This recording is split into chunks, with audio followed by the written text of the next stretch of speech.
What do you enjoy most about your current work? All the things that you're doing, because you're doing so much. I was just talking to Maggie about that, if I can mention Maggie.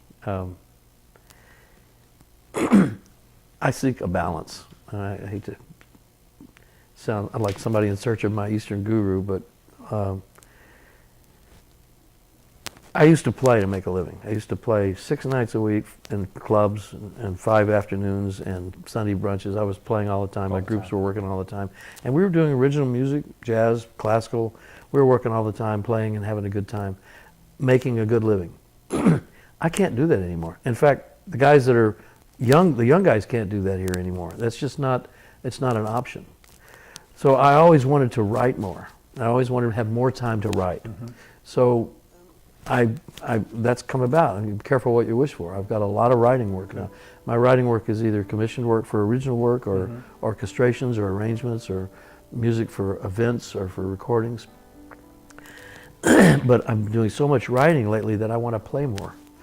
Writing music, like writing anything, people don't take into consideration that there are deadlines associated with that. Sure. And that means stress.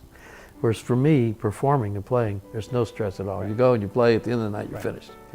So you ask me what I enjoy most, I enjoy a balance. I really enjoy my composition, and I enjoy playing. Great. So when you're playing, you wanted to write more. When you're writing, you want to play more. Yeah. or you know, you just want to have one or the other, you know. You always look like you're having too much fun, Paul. That's what. Guilty. So what about some influences and disciplines in your life? As you start someplace as a musician and you kind of just evolve as you go, you go through different phases in your profession? Yeah, there's my role is kind of split into two, into the academic and classical world and into the jazz and street music, making a living wherever you can make a living. Improv and playing and putting together your own groups, getting your own jobs, hustling your own jobs. And then the other side, which is, like I said, either the academic world or the classical world, where there's there's foundations and endowments and an organization, and there's kind of a stable organization there. So influences are I started out playing by ear. My dad was an influence, and mostly my dad was an influence because What did your dad play? He was a trombonist. Trombone, okay. But he was a band director, and I was being the only son. I would go with him on weekends when he went up to the band hall to work, and he would turn me loose on the instruments. So it was a Disneyland for me, a playground. So I was making up my own stuff and experimenting with instruments before I could talk, actually. So I grew up with that just go do it. If you want to do it, go do it. Later on, I studied formally and studied trumpet, and then I studied composition. I went to college, and so there's the academic side. Right. And people ask me, well, which is more important? They're both important. I think if you do one or the other, if you just have the experiential part, and you just go and hunt and peck until you find something that you can play, you're going to miss out. And if you just go the academic route and you don't get the experiential part, too surgical. Go and make up something. Put together a group, find a job. That's great advice. Yeah. So, and the people that I have met, it's all about people. The people I've met in both worlds have been positive influences and, of course, negative influences. Of course. And you learn lessons from both. Absolutely. We always say, no matter what the industry is, no matter what the medium is, it's always about one thing. It's about relationships, right? It's about people. Absolutely. This planet is about people. That's about what people. Yeah. Right. And like you said, they're good and bad, right? And you learn from the bad experiences. You learn. What are you working on? What's the current? That's great. Where do you want me to start? I know you're writing. I know you're playing. I know. Did I mention deadlines? Okay, so the most immediate deadlines. I've got two church services. I'm writing a jazz service and a bossa nova service. One jazz service for here in town. Basically, all the music for the service will be. Is it original composition? Some original and some arrangements for a sextet plus a vocalist. And it'll be a normal church service at a Presbyterian church, St. Philip's Presbyterian here in Houston. And then I'm writing a bossa nova service, same type thing, but we're going to do mostly bossa nova for an event in Maine this summer. In Maine. Okay, good. So is that a music festival? It's a small music festival. Yeah, okay. And it's but the church service is just kind of a peripheral thing. It's not part of the festival. Okay. It's just I was going to say, get the church people getting to move a little bit on a no. Sunday morning. Well, I've done that too.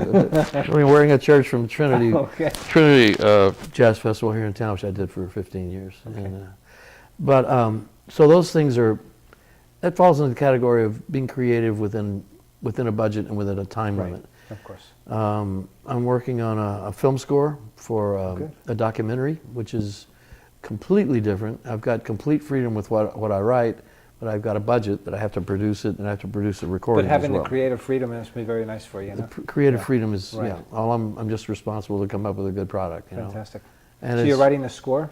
Writing the score, and this is for it's a film. It's great subject matter because it's not non-controversial, it's not political, it's not violent, it's not sexual, so it probably won't sell, But it's a documentary about the Triple Crown of horse racing. Wow. Okay. And I'm getting a fascinating look on the inside of that world. Right. And this is the beauty of the animals and the way they're. Sure. It's just it's gorgeous. But at any rate, it's an interesting subject matter, and so I'm scoring that. Beautiful. I know I have some. That's a other deadline for you now. That's something you have to. That will be a deadline for Okay. me. My clock doesn't start until they deliver a start to finish film for me. And right now I've only seen out clips. I haven't seen Okay. I got to have a timeline before I start. Sure. So once that clock starts, I'll have a deadline. But it's something I'm working on right now. Just We getting call that prepared. work in progress. Work in progress. Work in progress. Okay. Yeah, and I've got a couple other things. I'm writing a piece for voice. It's a small chamber piece for mezzo, soprano, and small chamber group. So it's very interesting because you're able to move seamlessly through different genres, right? So whether it be a jazz or just improv, and then go into the little bit more structure, what is classical. So I like the variety, and I like being able to draw. And when I write a classical piece, unless somebody says you've got to write in this style, I like being able to draw on my background. My background is pretty diverse. So I played classical and jazz, and I've had to make a living. I tell people a lot of the things I've done in music, I would never have chosen to have done, but I had to make a living, and I'm thankful. I just finished a country western gig at the airport. It's rodeo week in Houston. Right. I grew up in a small town in South Texas before I moved to Houston. And I was surrounded by country music, and I hated it, and I hated it, and I hated it. And I got to be a professional musician, and I hated it, and I hated it. Did you just hate the way it sounded? I hated it. I just didn't like anything about like it, you know. okay. And grew up around it, couldn't stand it. So more and more, what I get called to play in the studio, recording studio, would be country music. And I was making a living doing it, and I'm glad because I willingly admit it's changed my mind. I like a lot of country music now. And I like the good musicians. Great thing about the recording studio is usually you're working with good musicians. Good musicians, right. And are these studio musicians? Yeah. And in order to play the music right, I have to listen to the artist. And I realize that I've kind of overlooked a lot of stuff. And it's really, there's some great music. And it's not what I was looking for in my life musically, but I found that there's great substance. So you just open yourself up a little bit. That's another life lesson. Yeah. Sure. That's very smart to do it that way. Several other genres, the same thing, So you're a big fan of John Coltrane as well, no? John Coltrane's a big influence on my life as his life, his struggles. Yes, a lot of struggles, right. His music, especially. That's why I ask. As a musician, it's very you can there's a fine line, right, where you're. You know. There's a fine line, and boy, I don't want to say anything that's going to derail my colleagues, my musicians and friends that I dearly love, but there's a fine line between sanity and insanity, between responsibility and irresponsibility. If you give yourself up to the art, there's always this thing of this temptation to let everything else go and just not care about paying your bills, not care about who you hurt, not care about who you're responsible for. You get so drawn up, and that's where a lot of times that's where drugs and alcohol enter into the picture. It's an escapism. It's an escape, yeah. And I like to think that art is a good escape, or can be, it should be. But a lot of the guys are tempted to go to some dark places. And of course, depression happens when they don't feel like they're good enough. Their art's not good enough, and they feel maybe this is going to help. It's an internal pressure, yeah. Internal pressure, and it's once again, life's about balance. How do you maintain your one foot on the ground if you've got one foot in the heavens? Looks like you've been able to do that. Well, don't believe everything It's the coffee, see. Paul. It's the coffee. It's the coffee. Yeah. Our audience is pretty diverse. We teachers and musicians and young people that are looking at a music career. And I think all of what you've traveled through are important life lessons for younger musicians and even mature musicians. So anything else maybe you that we didn't talk about that you'd like to share? It's what comes to mind is the hardest thing about an interview like this is I don't get to hear back from people that are watching this. If you're watching this. So those that are watching this, please, I don't comment. I'd like to know as much about your life as your, and I got to say I haven't always been that way. When I was Mark Twain, I was a Mark Twain quote growing up. I knew everything when I was about 18. And by the time I was 21, I'd forgotten most of it. I think he said something. His father didn't know anything at all. By the time he turned 25, he was astonished about how much the old man had learned. And I think that way that so much of my life I feel like I just wasn't listening to other people. I wasn't listening to other musicians, country musicians. I wasn't listening to people about their lives and about what's going on with that, and how much that enriches not only us as people but as an artist. If I can draw on other experiences of other people, I have more to percolate upstairs, and so. And even if you don't like it, even if it's even if you don't like it, right. So many concerts I've gone to knowing I wasn't going to like the music, but I want to experience it. I want to know how it works. I want to hear it, and I want to know more about the person. So I guess that's the first thing that came to mind. Is here I am, jabbering and not getting to hear anything from anybody else. So. Yeah, I would like that. We'll have to watch your other ask shows. Our audience to provide some comments. One other thing I did want to, you're a Steinway artist. Yeah. So how did that happen for you? Lucky. First of all, not everybody gets assigned to be a Steinway artist. First of all, Steinway, for people that don't know pianos, there are some very fine pianos in the world. Not all of them are Steinways. It's like driving a fine car. You might like a BMW better than a Mercedes, but they're both great cars, right? And if you get into the more eclectic cars, it's the same with pianos. But I have always had an affinity for Steinways. First of all, they're excellent pianos. They sound great. The company didn't have to brainwash me. I was using Steinways long before I could afford them. If I had a gig or a recording session, I would go find one.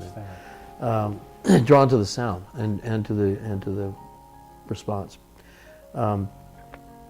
Steinway dealer here in town told me that there had been an inquiry if I would be interested in becoming a Steinway artist, and I said, "Well, what do I have to do?" And he says, "Well, you don't have to do anything. I just want you to play the Steinway piano." I said, "Well, that's what I do anyway. What do they get out of it?" So when they did make the official invitation. I was flattered because I looked at the catalog and they're most of the great artists of our time. And they're on basically almost every concert hall stage in the world. So I'm thinking the whole time, I'm thinking, you want me in that catalog? I said, see what you did, Paul? Yeah, really. Be careful what you ask for, right? Do I have to wear a butler's uniform?